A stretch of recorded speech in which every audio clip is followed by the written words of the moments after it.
रात में जंगल सांस ले रहा था। हवा में सिर्फ सन्नाटा नहीं था, बल्कि मौत की गंध थी। ये कोई आम जानवर नहीं था। ये था वो शिकारी जो इंसानों का इंतजार करता था, जिसकी आंखों में भूख नहीं, नफरत थी, जिसकी एक छलांग से जिंदगी खत्म हो जाती थी। कहा जाता है अंधेरे में आज भी उसकी दहाड़ नहीं, उसकी सांसें सुनाई देती हैं। और जिस रात उसने शिकार चुना, उस रात जंगल ने भी मुंह फेर लिया। ये कहानी है द किलर फ्रॉम हैदराबाद की।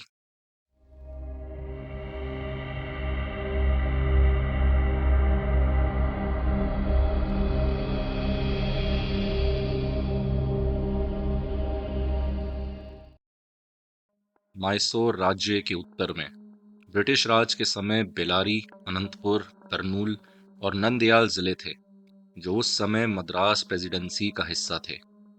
इनके और उत्तर में हैदराबाद राज्य था, जिस पर हैदराबाद के निजाम का शासन था।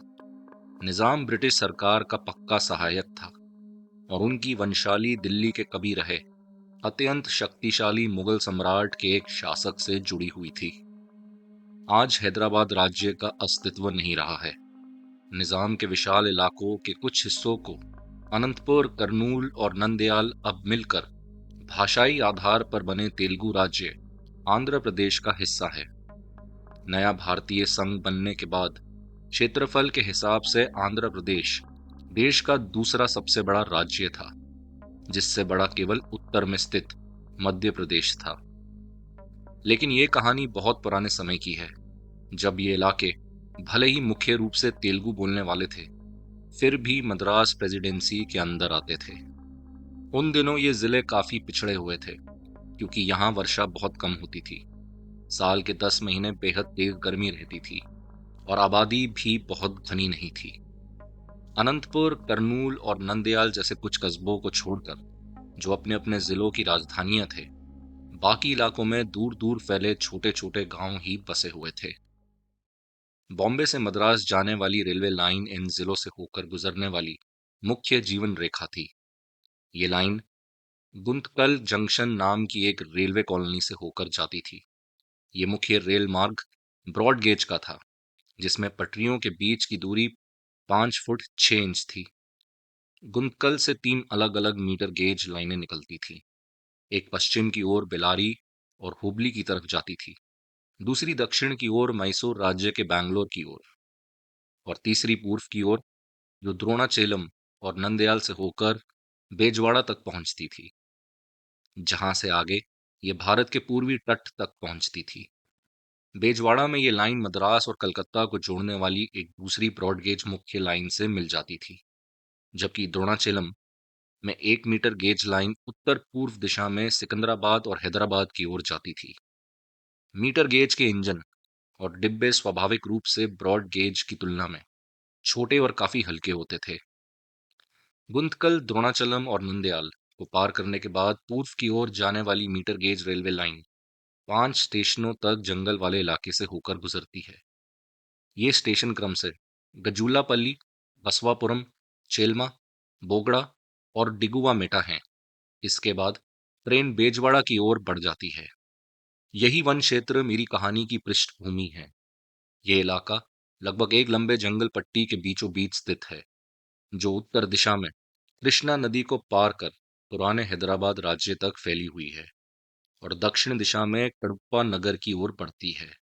मीटर गेज की ट्रेनें धीमी गति से चलती हैं और आज भी रात में आने जाने वाली मेल ट्रेनों के चालकों के लिए ये आम अनुभव है कि रात के समय इंजन की हेडलाइट की रोशनी में वे जंगली जानवरों को पटरियों को पार करते हुए देख लेते हैं, या कभी कभी कोई जंगली सुअर या हिरन आखिरी पल में लाइन पार करने की कोशिश करता हुआ ट्रेन से टकरा जाता है।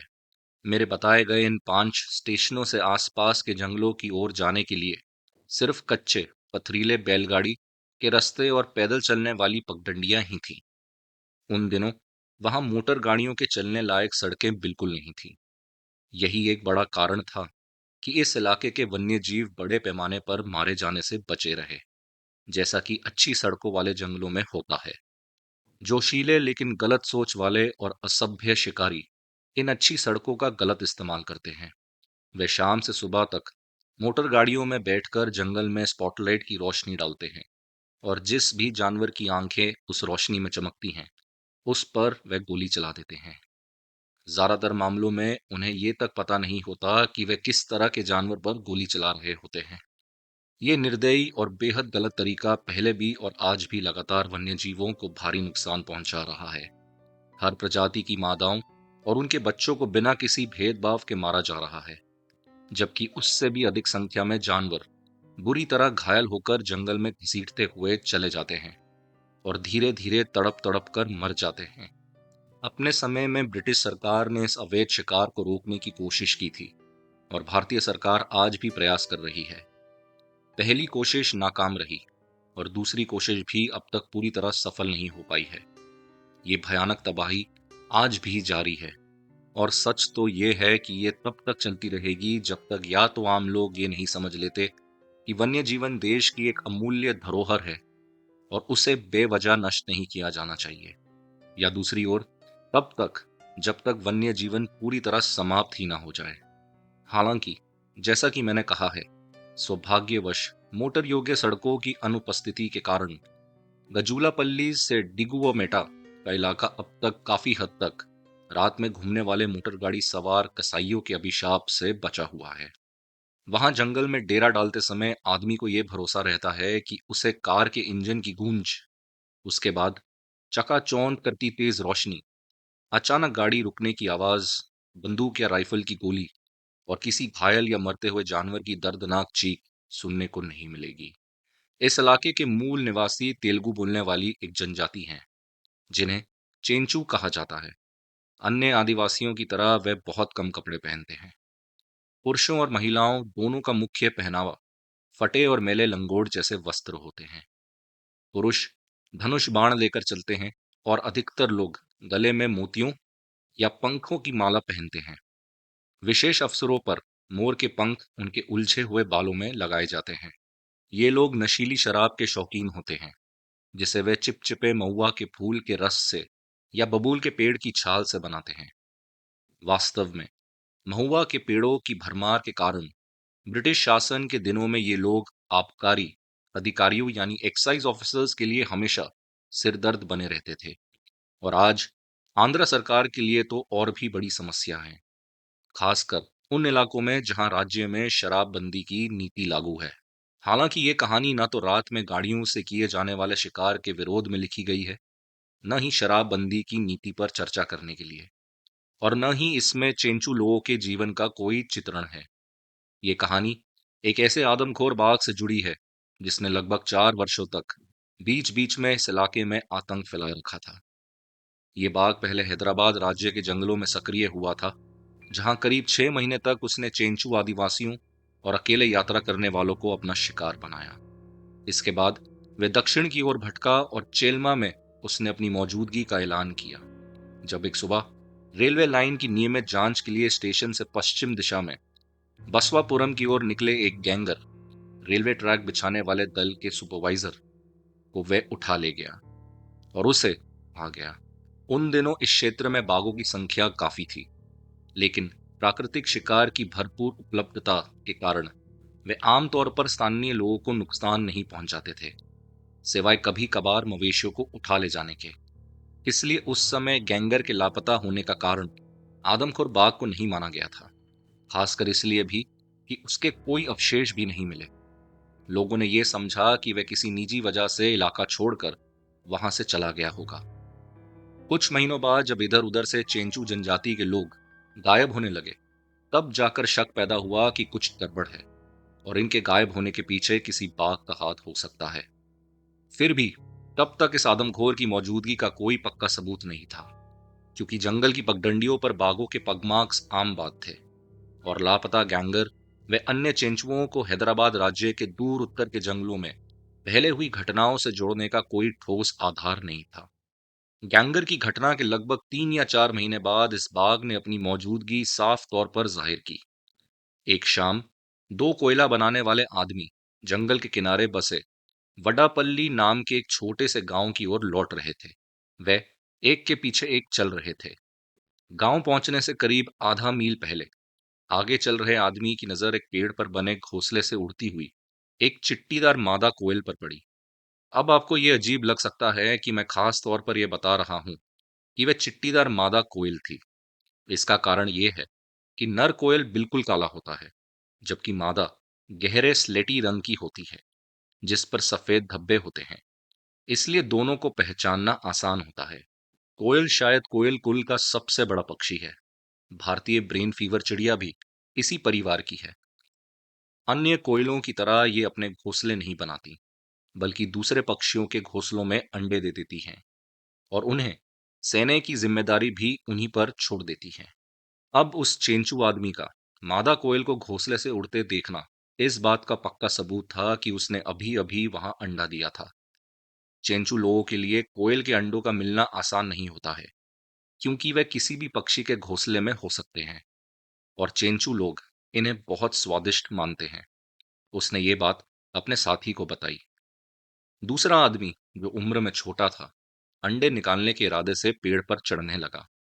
वह लगभग अपने लक्ष्य तक पहुंच ही गया था कि तभी नीचे से एक चीख सुनाई दी।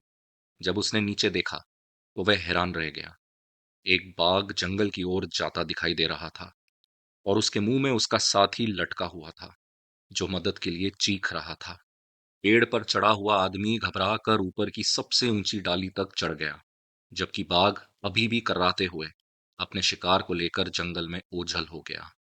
रात हो गई, लेकिन पेड़ पर चढ़ा चेंचू नीचे उतरने का साहस नहीं कर सका। वे अगले 12 घंटे वहीं बैठा रहा, डर और ठंड से कांपता हुआ, और हर पल इस आशंका से जूझ रहा था कि कहीं बाघ वापस ना आ जाए।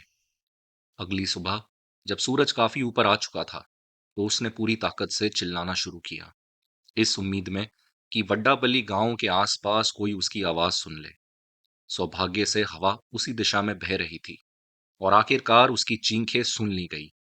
इसके बाद गांव वालों का एक दल ये देखने के लिए निकल पड़ा कि आखिर माजरा क्या है। इस प्रकार चेलमा क्षेत्र में उस आदमखोर बाघ की मौजूदगी आधिकारिक रूप से सामने आ गई। वड्डापल्ली के चेंचू लोगों ने यह खबर चेलमा के स्टेशन मास्टर तक पहुंचाई। स्टेशन मास्टर ने तार द्वारा ये सूचना नंदयाल भेजी, जहां से आगे ये खबर पुलिस, वन विभाग, रेलवे अधिकारियों और जिले के कलेक्टर तक पहुंचा दी गई। बातें फैलने लगी और पिछले 4 महीनों में हुए अन्य चेंचुओं के रहस्यमय गायब होने तथा गैंगर की गुमशुदगी, इन सभी घटनाओं का कारण आदमखोर बाघ को माना गया। आमतौर पर जब किसी जंगल इलाके में आदमखोर की मौजूदगी की पुष्टि हो जाती है, तो वन विभाग आसपास के जंगलों को बिना लाइसेंस मुक्त शिकार यानी फ्री शूटिंग के लिए खोल देता है, ताकि शिकारी उस जानलेवा जानवर को मार सके। यहाँ भी यही कदम अपने आप उठा लिया गया था। लेकिन वन विभाग की इस घोषणा का कोई खास असर नहीं पड़ा, क्योंकि बहुत कम शिकारी ऐसे थे जो लगभग बिना सड़कों वाले इस इलाके में आदमखोर का शिकार करने का जोखिम उठाना चाहते थे, जहां रास्ते का हर इंच उन्हें पैदल ही तय करना पड़ता और किसी भी तरह का परिवहन उपलब्ध नहीं था। एक दो रेलवे अधिकारियों ने आधे अधूरे प्रयास किए। वे भरी हुई राइफलों के साथ गजुलापल्ली और चेलमा के बीच रेल ट्रॉली से ऊपर नीचे आते जाते रहे, इस उम्मीद में या शायद सिर्फ आशा में कि कहीं बाघ बहुत शालीनता से पटरी के किनारे बैठा मिल जाए और आसानी से गोली का निशाना बन जाए। लेकिन न उनकी उम्मीदें पूरी हुई, न ही आदमखोर ने ऐसा कोई उपकार किया। उन्हें ना तो कोई बाघ दिखाई दिया और ना ही हालात सुधरे। उल्टे हफ्ते दर हफ्ते और चिंचू लोग उस अदृश्य शैतान का शिकार बनते चले गए, यहां तक कि गैंगर को मिलाकर मरने वालों की संख्या अब 11 हो गई थी। इनमें से केवल 2 पीड़ितों के पीछे ही गांव वालों के दल गए, जो लाठियों, कुल्हाड़ियों और धनुष बाणों से आर्म्ड थे, ताकि उनके बिखरे हुए अवशेष बरामद किए जा सके। बाकी लोगों का कोई पता नहीं चला।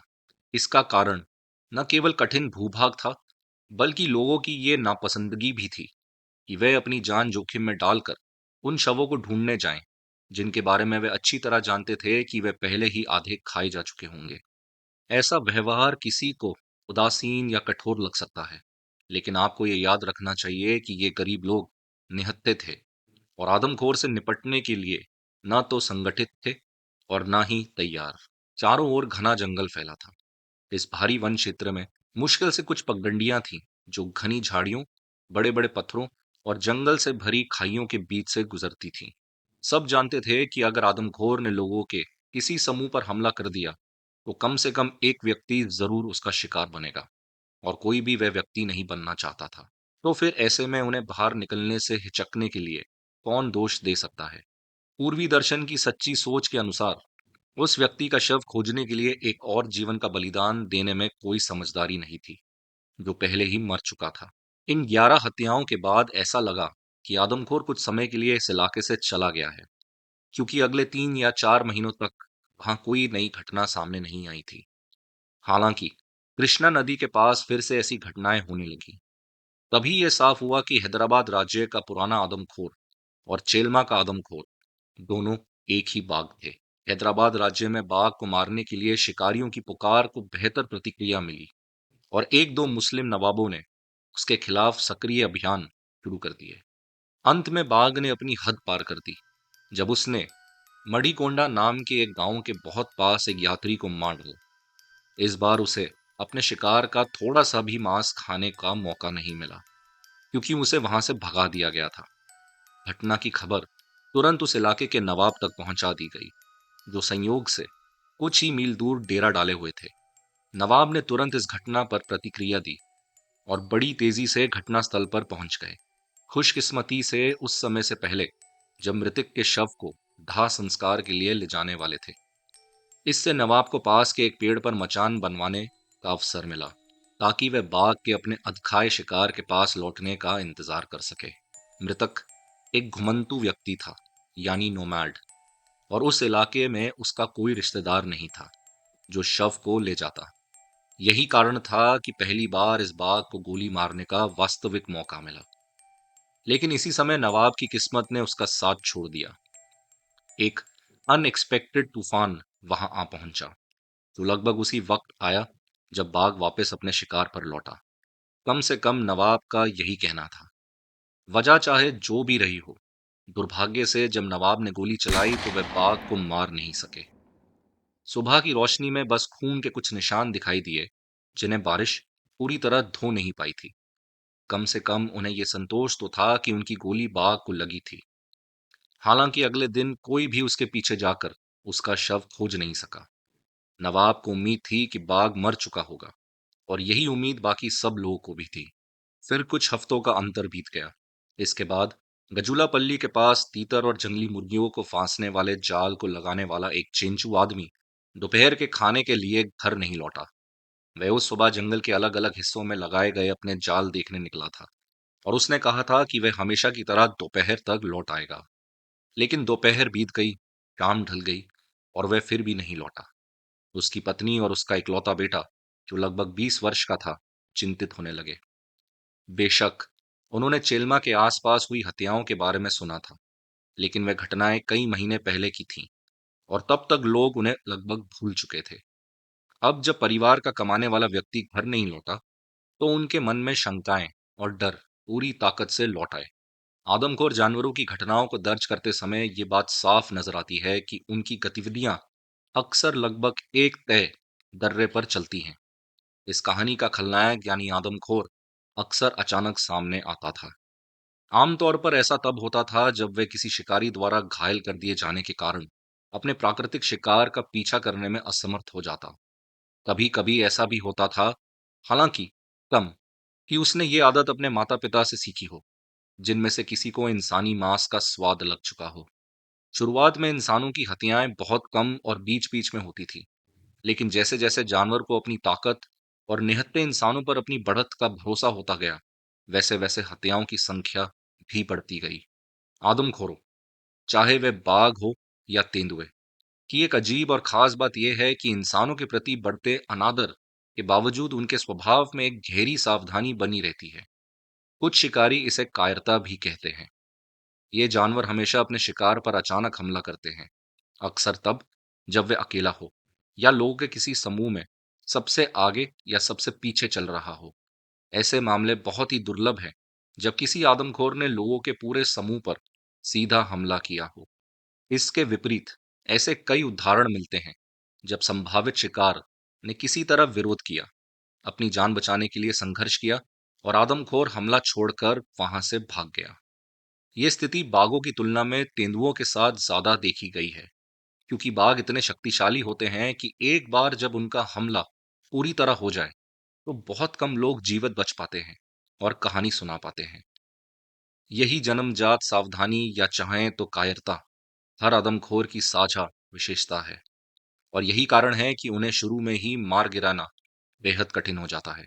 जैसे जैसे उन्हें फांसने की अलग अलग कोशिशें की जाती हैं और वे नाकाम होती हैं, वैसे वैसे वह जानवर और अधिक सतर्क और चालाक होता चला जाता है, मानो उसे ये एहसास हो गया हो कि अब उसकी जान की कीमत तय कर दी गई है।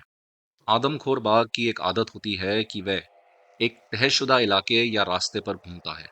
ये इलाका कई सौ मील तक फैला हो सकता है। वह कुछ समय के लिए आमतौर पर 1 या 2 हफ्तों तक किसी गांव या छोटे बसरे के आसपास ठहरता है और फिर आगे बढ़ जाता है। इस तरह जब हालात उसके लिए बहुत खतरनाक होने लगते हैं तो वह वहां से निकल जाता है और साथ ही नए इलाकों में पहुंच जाता है जहां के लोग उसके आने से अनजान होते हैं। इसी कारण जब वह किसी इलाके को छोड़ देता है और हत्याएं बंद हो जाती हैं, तो गांव वालों की स्वाभाविक लापरवाही और जल्दी भूल जाने की आदत उन्हें यह मानने पर मजबूर कर देती है कि अब खतरा टल गया है। वे अपनी आवाजावी में ढिलाई बरतने लगते हैं, जिससे बाघ के दोबारा लौटने पर उसे एक और आसान शिकार मिल जाता है। क्योंकि वह अपने क्षेत्र में एक बड़े और अनियमित से घेरे में घूमता रहता है, इसलिए अपने तय किए हुए रास्ते के अनुसार वह निश्चित रूप से फिर उसी इलाके से गुजरता है, शायद 1 2 महीने बाद या शायद उससे भी काफी समय बाद। जैसा कि मैंने इस बुक में पहले भी कहा है, यदि किसी के पास धैर्य हो और पर्याप्त जानकारी उपलब्ध हो, जो अक्सर जुटा पाना बहुत कठिन होता है, तो इलाके के नक्शे की मदद से और हर इंसानी हत्या के स्थान को उसकी तारीख के साथ नक्शे पर क्रॉस लगाकर चिन्हित करने से न केवल बाघ के पूरे घूमने फिरने के क्षेत्र और उसकी गतिविधियों का अंदाजा लगाया जा सकता है, बल्कि ये भी अनुमान लगाया जा सकता है कि वह किसी खास इलाके में लगभग 15 दिनों के भीतर फिर कब लौटेगा। यही वह मुख्य कारणों में से एक है जो किसी आदमखोर बाघ को वैज्ञानिक ढंग से मारने की योजना बनाने वाले शिकारी को अपने उद्देश्य में सफल होने में मदद करता है। तेंदुए के मामले में किसी निश्चित रास्ते या बीट का कोई प्रमाण नहीं मिलता। वह यहाँ भी होता है, वहां भी, और हर जगह दिखाई दे सकता है। वह मुख्य रूप से रात में शिकार करता है और दिन के समय बहुत कम। छोटे होने के कारण आदमखोर तेंदुआ कहीं भी छिप सकता है। जैसे जैसे वह अधिक निडर और साहसी होता जाता है, वह अक्सर उस स्तर तक पहुंच जाता है कि घरों के अंदर तक हमला करता है और लोगों को बाहर खींच ले जाता है। मुझे लगता है कि बाघों के ऐसा करने के प्रमाणित मामले बहुत कम हैं। दूसरी ओर बाघ किसी भी समय, दिन हो या रात, अपना शिकार कर सकता है। जो जंगल की पगडंडियों के पास या गांव की सीमा के नजदीक छुपकर हमला करने के लिए तैयार रहता है। हर घटना अपने स्वरूप में लगभग समान थी।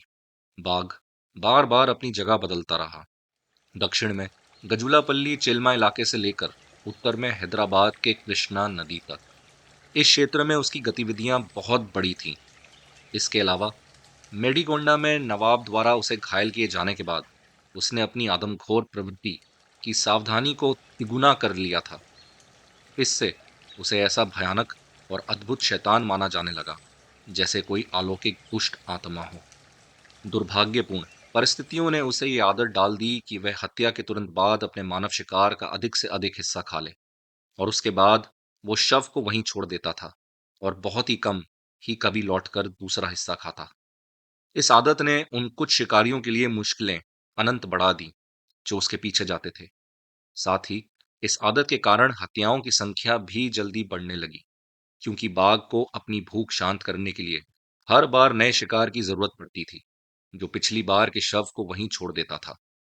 क्षेत्र बड़ा और दूर होने के कारण इस जानवर के शिकार की खबरों को बहुत कम प्रचार मिला, और जब कोई खबर आती भी तो वे स्थानीय समाचार पत्रों में कभी कभी छोटे छोटे पैराग्राफ के रूप में ही प्रकाशित होती। सामान्य पाठकों को बस इतना बताया जाता कि आदमखोर ने एक और शिकार कर लिया था। इस तरह लगभग 3 और आधे साल की सक्रियता में बाघ ने लगभग 80 लोगों की जान ले ली। इससे पहले कि लोगों ने इस वास्तविक खतरे की गंभीरता को समझना शुरू किया। एक ही बाघ के जबड़े में 80 लोगों की मौत शहर में रहने वाले किसी व्यक्ति को बहुत बड़ी और भयानक लग सकती है। पश्चिमी देशों के लोगों के लिए भी ये बात निश्चित रूप से भयानक ही है। लेकिन भारत जैसे विशाल देश में, जहां औसत जीवन काल वर्तमान में 30 साल से भी कम है और पुराने समय में और भी कम था, जहां अकाल, बाढ़ और बीमारी हर साल हजारों जानें ले लेते हैं, जहां सांप के काटने से और हजारों लोगों की मृत्यु हो जाती है, वहां एक बाघ द्वारा 80 लोगों का शिकार केवल समुद्र में एक बूंद जैसा था, और इसे लेकर अत्यधिक चिंता करने की कोई जरूरत नहीं थी। दरअसल तुलनात्मक रूप से ये बाघ की मानव मांस के पारखी होने की क्षमता को दर्शाता है। ये देखते हुए कि उसने ये कुल संख्या लगभग 1300 दिनों की अवधि में ही हासिल की थी। इससे ये भी पता चलता था कि जो शिकारी के लिए बहुत महत्वपूर्ण था, कि बाघ अपने मानव आहार को बदलते हुए जानवरों का भी शिकार करता था, चाहे वे पालतू हों या जंगली। इसलिए यदि शिकारी उसे शिकार करने का अवसर देता, तो बाघ उसे चारे के रूप में स्वीकार करने से पीछे नहीं हटता। बेशक आदमखोर के अलावा भी बहुत से बाघ और तेंदुए थे, जो हैदराबाद के जंगलों और दक्षिण में सक्रिय थे। इसलिए हर साल मवेशियों और अन्य पालतू जानवरों की हत्या की संख्या हमेशा बढ़ती रहती थी। ऐसी परिस्थितियों में यह अनुमान लगाना असंभव था कि इनमें से कितनी हत्याएं प्राकृतिक थीं और कितनी आदमखोर ने की थीं, या कितनी अन्य मांसाहारी जानवरों ने की थीं। लेकिन यह निश्चित था कि आदमखोर कुछ हत्याओं के लिए जिम्मेदार था, क्योंकि जैसा पहले बताया गया है, वह इतनी लंबी अवधि तक केवल इंसानों पर निर्भर नहीं रह सकता था। एक और लाभदायक बात थी कि बांधे हुए मवेशियों को चारे के जरिए आदमखोर को फंसाया जा सकता था, और शिकारी उसके बीट या घूमने के रास्ते का अनुमान लगा सकता था, और किसी इलाके में उसके आने की तारीख से पहले और बाद में लगभग 2 सप्ताह की अवधि के अंतर के साथ उसके दौरे का अनुमान भी लगाया जा सकता था। इस प्लस माइनस के हिसाब को उसके पहले किए गए शिकार के रिकॉर्ड से नक्शे पर निकाला जा सकता था। मैंने समय समय पर प्रेस में इस जानवर की हत्याओं के बारे में पढ़ा था, और मुझे वन विभाग के अधिकारियों से कई पत्र भी मिले थे, जिसमें मुझे इसे मारने के लिए आमंत्रित किया गया था। लेकिन मैंने इन सभी आमंत्रणों को नजरअंदाज किया, मुख्य रूप से इसलिए कि मेरे काम से लंबी यात्रा के लिए समय निकालना कठिन था, और साथ ही वह इलाका बैंगलोर से बहुत दूर था, जिससे किसी इंसानी हत्या की खबर मिलते ही समय पर वहां पहुंचना मुश्किल था। फिर भी मुझे हमेशा आदमखोर, चाहे वह बाघ हो या तेंदुआ, और किसी विद्रोही हाथी की गतिविधियों की खबर में रुचि रही है। इस मामले में मैंने पहले ही मद्रास प्रेसिडेंसी और हैदराबाद राज्य के वन विभाग और पुलिस अधिकारियों को पत्र लिखा था, ताकि उस जानवर के बारे में सारी संभव जानकारी प्राप्त की जा सके, जिसमें सबसे महत्वपूर्ण डेटा शामिल था वह इलाके जहां इंसानी हत्याएं हुई थी, और उन हत्याओं की डेट्स। मैंने ये सारी जानकारी एक नक्शे पर दर्ज कर ली थी। हर घटना का स्थान और उसकी तारीख अलग अलग चिन्हित की गई थी। इसके बाद नक्शे का अध्ययन करने से ये संकेत मिला कि ये बाघ आमतौर पर 2 से 3 महीने तक गजुलापल्ली और चेलमा के बीच सक्रिय रहता था, और फिर अगले लगभग 4 महीनों के लिए उत्तर की ओर हैदराबाद के जंगलों में चला जाता था। इसके बाद वह फिर लौट आता था। गजुलापल्ली से बसवापुरम की दूरी लगभग 6 मील की है, और बसवापुरम से चेलमा करीब 5 मील दूर है। बीच के जंगलों के ओवरलैप को ध्यान में रखें तो इन इलाकों के बीच फैला पूरा वन क्षेत्र लगभग 15 मील का था। ये स्टेशन न केवल हैदराबाद के दूर इलाकों की तुलना में बैंगलोर के अधिक पास थे, बल्कि क्षेत्रफल में भी छोटे थे। साथ ही मीटर गेज रेलवे लाइन के जरिए इनका बैंगलोर से संपर्क भी था। हैदराबाद के जंगलों में ऐसा नहीं था, और वहां तक पहुंचने के लिए मोटर चलाने लायक सड़कें भी नहीं थी। अंत में दक्षिणी इलाका अधिक आबादी वाला था, इसलिए मुझे ये उम्मीद थी कि यहाँ लोगों का सहयोग भी अधिक मिलेगा, और किसी हत्या की सूचना भी अपेक्षाकृत जल्दी मिल जाएगी, जो कि हैदराबाद के जंगलों में अभियान शुरू करने की तुलना में कहीं ज्यादा व्यवहारिक था।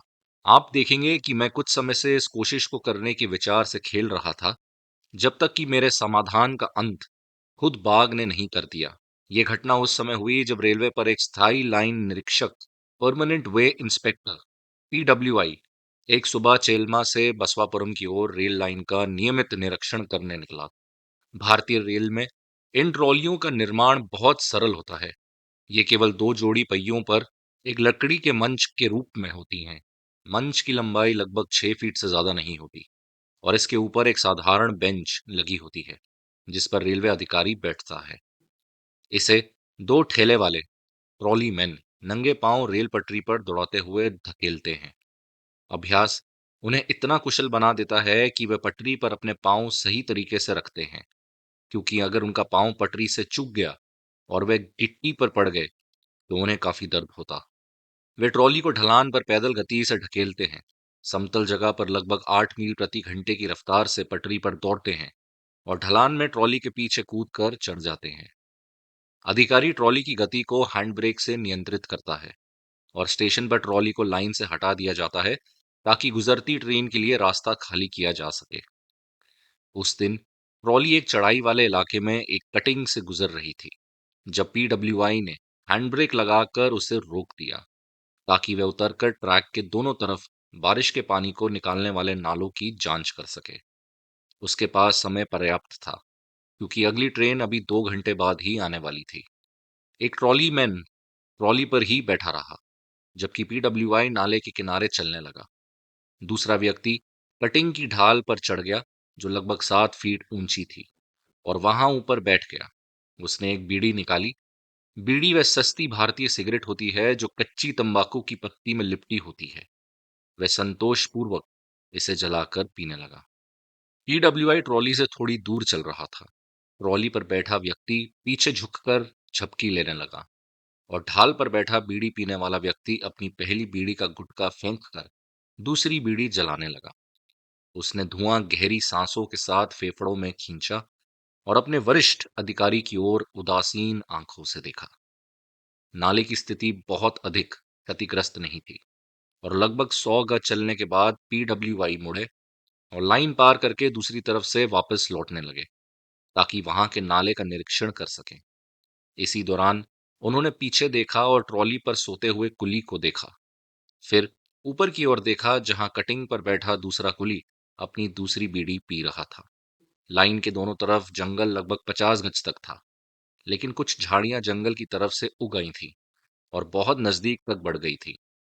पीडब्ल्यूआई ने एक झाड़ी पर ध्यान दिया जो एक थोड़ी बड़ी झाड़ी थी जो धूम्रपान कर रहे कुली से थोड़ी दूर उग रही थी और उसमें एक कुछ गोल सा दिखाई दे रहा था। वह कुछ हिल रहा था। सूरज की रोशनी झाड़ी की पत्तियों पर पड़कर अनगिनत चमकते हुए बिंदु बना रही थी।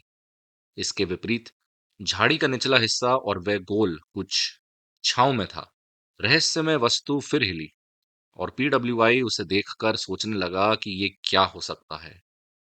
फिर ये जमीन के साथ मिल गई और पूरी तरह दिखाई देना बंद हो गई। उन्होंने पटरी पार की और ट्रॉली की ओर लौटने लगे। अब उनकी नजरें सामने वाले नाले पर पड़ी।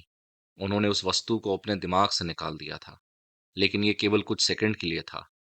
तभी उन्होंने एक तीखी चीख सुनी। उन्होंने ऊपर देखा और समय रहते देखा कि कटिंग पर बैठा कुली पीछे की ओर खींचा जा रहा था और फिर सब कुछ दिखाई देना बंद हो गया, लेकिन अभी भी उस आदमी की चीख सुनाई दे रही थी।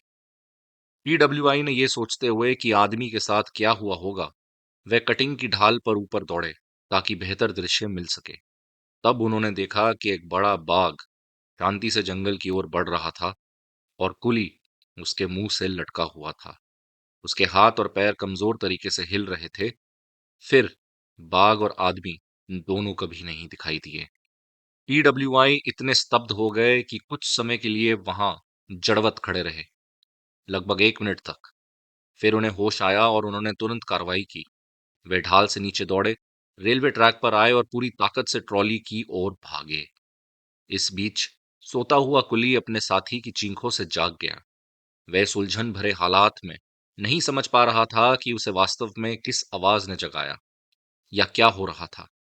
उसने ऊपर देखा और देखा कि उसका अधिकारी उसकी ओर दौड़ रहा था। जब पीडब्ल्यूआई ट्रॉली तक पहुंचे तो उन्होंने स्तब्ध कुली पर चिल्लाया, बाघ रेड्डी को ले गया है, और फिर कहा, ट्रॉली को जल्दी ढकेलो। इसके बाद कुली को किसी और प्रोत्साहन की जरूरत नहीं थी। दोनों ने पूरी ताकत से ट्रॉली को पटरी पर धकेलना शुरू किया, जब तक कि वह ढलान तक पहुंची और अपने आप चलने लगी।